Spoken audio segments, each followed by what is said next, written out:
Deborah had been working tirelessly to provide for her two children.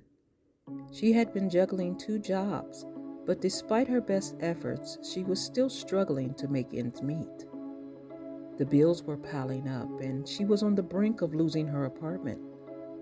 She had no idea where she and her kids would go if they were evicted. One day, while she was at work, Deborah received a call from her landlord. He informed her that they had to vacate the apartment in 2 weeks or they would be evicted. Deborah felt her heart sink. She had no savings, no family to turn to, and nowhere to go. Desperate for a solution, she reached out to one of her former friends from work. She hadn't spoken to Jane in a long time. She almost felt ashamed, but she needed some help and fast. Later that day, they met. And as Deborah explained her situation and Jane listened intently, she knew what she had to do to help. She knew that Deborah was a hard-working and dedicated mother, and she didn't want to see her and her friends become homeless. Jane suggested that Deborah move in with her temporarily until they could find a more permanent solution. Deborah was touched by Jane's offer and gratefully accepted. She and her kids moved in with Jane and her kids, and they quickly became like family.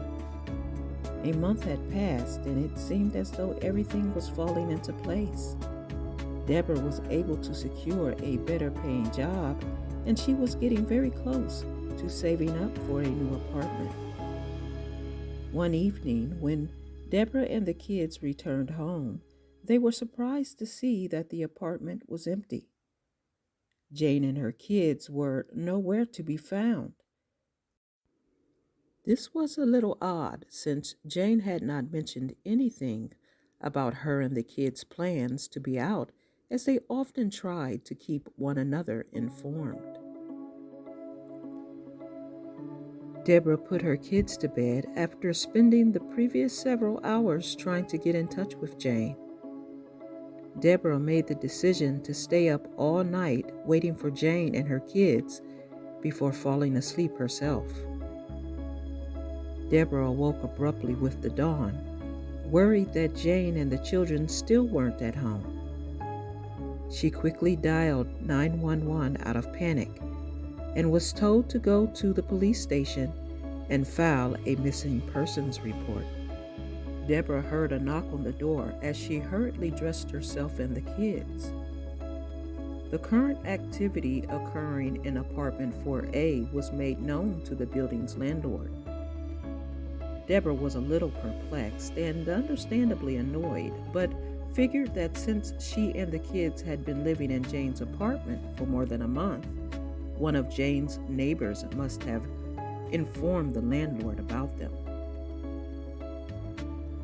Deborah explained her situation to the landlord and assured him that she was close to having enough money saved for an apartment of her own.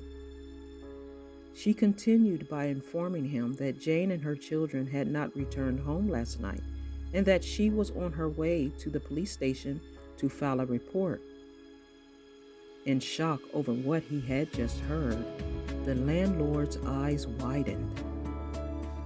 He glanced inside the apartment and said, "Jane? Ma'am, this apartment has been vacant for a year." Deborah had been reluctantly informed by the landlord that Jane and her two children had tragically been murdered in this very apartment by her ex-husband, and as a result, he had been unable to rent it out. The landlord then proposed to Deborah that if she agreed to stay and rent the apartment out, he would not ask her for a deposit or the last month's rent. Deborah was completely shocked over what she had just heard, but then began to feel a sense of absolute calmness wash over her. After that day, Deborah and her children continued to stay in the apartment.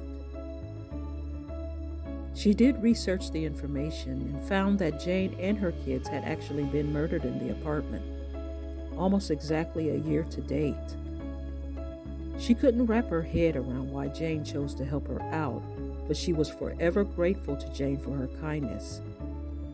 She knew that without her help, she and her kids would have been homeless. Since that day, she made a promise to herself to always try to pay it, the kindness she and her children were shown, forward. She understands that spiritual help from the other side does exist, even when it's least expected.